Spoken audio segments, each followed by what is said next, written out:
My favorite part of the gift process with my kids is just getting their little Christmas lists. Like the words misspelled, and they like to decorate, and the different colors, and just like how they're trying to describe the toy that they want or whatever they want. It's just the most outlandish thing sometimes, or like life-size tiger, or fish, and I'm like, no. No. That's my favorite part. I think the most fun part for me now is that our kids, they probably get this from you because it's one of your love languages, but they get really excited to make gifts or get gifts for their siblings. Mm-hmm. And so it's just fun to go and to see them want to start using their own money to buy gifts for each other. I just love seeing that. And it could be something super cheap and simple or something they make themselves, but I can just tell that getting a gift from each other is just super important to them.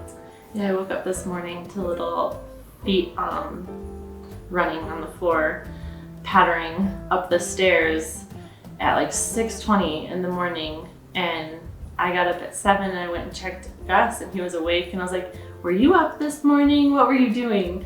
And he goes, I went and put a gift for Greta underneath her tree. Sure enough, he had like made her this little gift and put it underneath the tree this morning at 6:20.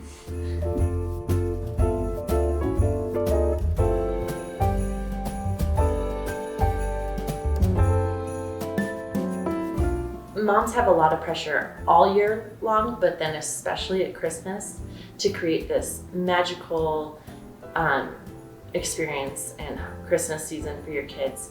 And I think it's important to remember that the kids will just remember you doing anything with them.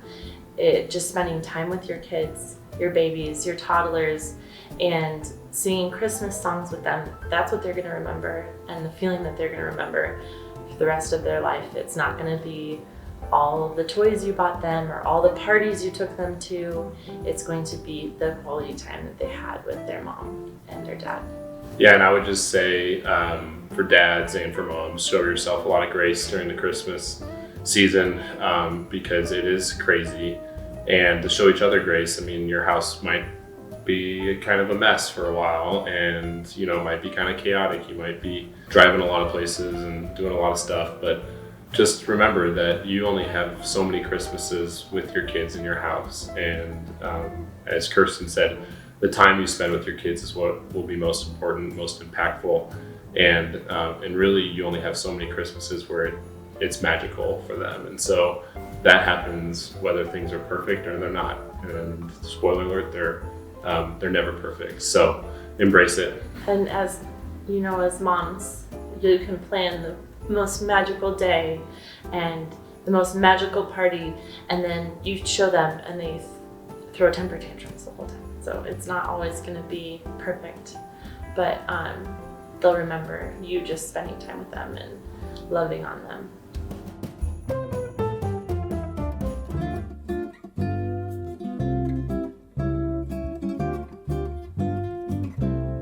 The school my kids go to, they do it's kind of like a toy drive, but it's for specific kids, and you can pick what age group, and then so I always every year I take the kids to go to the store and fill up these shoe boxes, and we talk about just how blessed we are and how there are other families that are not as fortunate, and not only during this Christmas season, but just in life, like to be grateful and thankful for the things we have. One of the other things, another tradition that I really enjoy is we try to go to all of our Advent services at church, which I think for us is a good time, middle of the week during the Christmas season, to kind of just re-ground yourself as a family and to go and say, hey, during the week we're talking about the elf and Santa and present and all these things, but then going back to what the real reason for the season is, and to spend that time with the family, to just to be grounded in that on a weekly basis has been really fun and helpful. That fear of like your kid getting a gift that they don't like and saying something like a gift from their grandparents or something, and kids, are brutally honest. And so teaching them that, hey, people, put a lot of time and effort into buying these presents for you, and you need to show that you're grateful. And as Kirsten mentioned, understanding that a lot of kids in the world don't get presents even at Christmas, and so